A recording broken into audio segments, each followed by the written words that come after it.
Assalamualaikum warahmatullahi wabarakatuh. Yang terhormat Ibu Rizka, selaku dosen mata kuliah biologi. Sebelum presentasi dimulai, izinkan saya memperkenalkan diri terlebih dahulu. Saya Naila Cahaya Putri, mahasiswi Universitas Esta Unggul dari Kampus Bekasi, program studi Ilmu Gizi. Pada presentasi kali ini, saya akan membahas topik yang sangat menarik, yaitu mikroorganisme dan fermentasi makanan. Sebelum masuk ke intinya, saya akan menjelaskan sedikit terlebih dahulu apa itu mikroorganisme dan juga fermentasi. Mikroorganisme adalah makhluk hidup mikroskopis yang tidak dapat dilihat dengan mata telanjang. Namun, mikroorganisme memiliki peran yang sangat penting dalam kehidupan kita sehari-hari. Salah satu peran utama mereka yaitu dalam proses fermentasi makanan. Fermentasi sendiri adalah proses biokimia yang melibatkan mikroorganisme untuk mengubah bahan-bahan organik menjadi produk-produk yang seringkali memiliki nilai gizi dan rasa yang lebih baik. Indonesia punya banyak sekali makanan fermentasi yang unik dan lezat, seperti tempe, tape, dan juga nata de coco. Setiap daerah punya cara sendiri untuk membuat makanan fermentasi ini, dan hasilnya pun akan berbeda-beda. Misalnya, tempe yang terbuat dari kedelai bisa jadi makanan yang kaya protein dan baik untuk kesehatan kita. Dari yogurt hingga tempe, dari kimchi hingga roti, fermentasi telah digunakan selama ribuan tahun untuk mengawetkan makanan, meningkatkan rasa, dan juga meningkatkan manfaat kesehatan. Pada kesempatan kali ini, saya akan mengeksplorasi bagaimana mikroorganisme bekerja dalam proses fermentasi. Jenis-jenis fermentasi yang ada juga serta manfaat yang dapat kita peroleh dari makanan hasil fermentasi.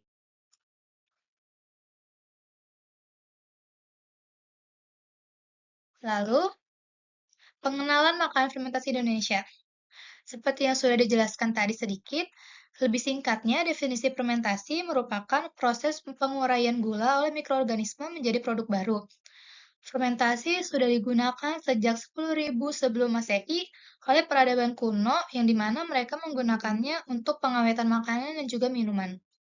Contoh-contoh fermentasi ada tempe, dangke, tape, sayur asin, bekasam, dan juga nata. Keanekaragaman makanan dan minuman fermentasi yang sudah disebutkan tadi ada yang populer, ada tempe, dangke, tape, bekasam, brem, dadia, gatel, dan juga growol. Untuk yang lokalnya, banyak daerah yang memiliki produk unik yang belum dikenal luas, seperti nata de coco dari air kelapa dan kulit pisang. Pada proses dan mikroorganisme dalam fermentasi. Untuk peran mikrobanya, ada banyak mikroorganisme yang dapat berperan, yaitu ada Lactobacillus, Saccharomyces, Aspergillus, Rhizopus, yang dimana itu berperan dalam fermentasi. Lalu, fermentasi asam laktat.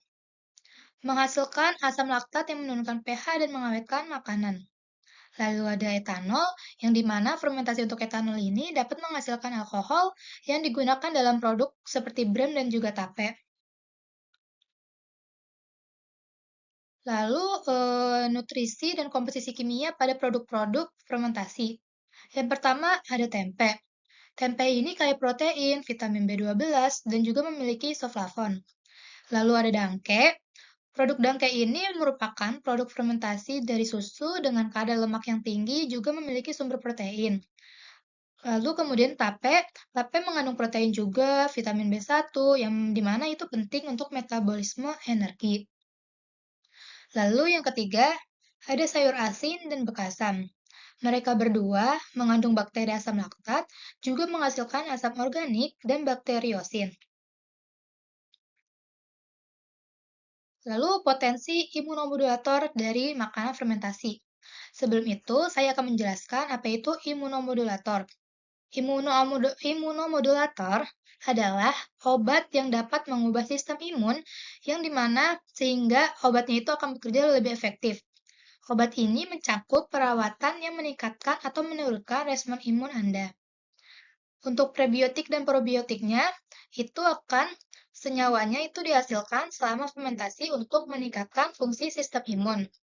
Lalu, senyawa imunomodulator itu terdiri dari beta-glukan, oligosakarida, dan juga peptide-resisten. Mikroorganisme yang penting ada Ascaridus sp, Candida sp, Lactobacillus sp, juga Pediococcus sp. Lalu untuk keamanan dalam fermentasi, keamanan pangannya itu yang pertama ada pengurangan senyawa anti gizi. Pada pengurangan senyawa anti gizi, fermentasi dapat mengurangi asam fitrat dan juga senyawa anti gizi lainnya. Lalu, di keamanan dan kualitas, fermentasi ini dapat menjadikan makanan lebih aman, fungsional, dan juga pastinya lebih bernutrisi. Untuk contoh keamanannya, tempe dapat mengurangi asam fitrat, sayur asin menghasilkan bakteriosin yang menekan patogen. Lalu ada bakteri asam laktat yang disingkat menjadi BAL dalam fermentasi. Peran bakteri asam laktat dalam fermentasi ini yaitu menghasilkan asam laktat, meningkatkan umur simpan dan kualitas makanan. Lalu untuk potensi probiotik bakteri asam laktat itu menjaga kesehatan usus, menurunkan kolesterol, juga mengatur respon imun. Untuk bakteri asam laktat sendiri dalam industri ini digunakan dalam produk susu seperti yogurt dan juga keju. Kemudian ada fermentasi dalam produksi nata de coco. Seperti yang ada di gambar ini, untuk proses fermentasinya sendiri, nata de coco menggunakan mikroorganisme seperti Acetobacter psyllinum. Untuk bahan bakunya, nata de coco menggunakan air kelapa, rumput laut, kulit pisang, air tahu, singkong, dan jerami nangka. Lalu pengaruh waktu fermentasinya ini dapat mempengaruhi ketebalan, berat tekstur, dan juga derajat keputihan nata de coco-nya sendiri. Untuk manfaat fermentasi dalam ilmu pangan, ada banyak sekali, tapi di sini ada 3. Yang pertama itu ada pengawetan makanan. Fermentasi dapat mengawetkan makanan dengan mengurangi aktivitas air dan juga menghambat pertumbuhan patogen. Lalu yang kedua ada peningkatan nilai gizi. Untuk peningkatan nilai gizi sendiri, fermentasi dapat meningkatkan ketersediaan protein dan vitamin dalam makanan. Lalu yang ketiga itu keamanan dan fungsionalitas. Makanan fermentasi lebih aman dikonsumsi dan memiliki manfaat kesehatan tambahan. Lalu mikroorganisme dan regulasi. Microbial food cultures atau disingkat menjadi MFC, yaitu ada bakteri, ragi, atau jamur yang digunakan dalam produksi makanan. Lalu untuk sistem regulasinya, definisi dan standar untuk MFC diatur untuk memastikan keamanan dan kualitas. Lalu kriteria ilmiah untuk evaluasi potensi infeksi, metabolik toksik, faktor virulensi, dan juga resistensi antibiotik. Lalu, peran fermentasi dalam bioteknologi. Yang pertama, untuk aplikasi bioteknologi sendiri, fermentasi dapat digunakan untuk produksi makanan, obat-obatan antibiotik, dan juga bahan bakar, atau bisa juga disebut bioetanol. Untuk probiotik dan kesehatan, makanan fermentasi dapat meningkatkan kesehatan pencernaan dan imunitas. Lalu pada produksi industri, fermentasi digunakan dalam produksi skala besar untuk berbagai produk.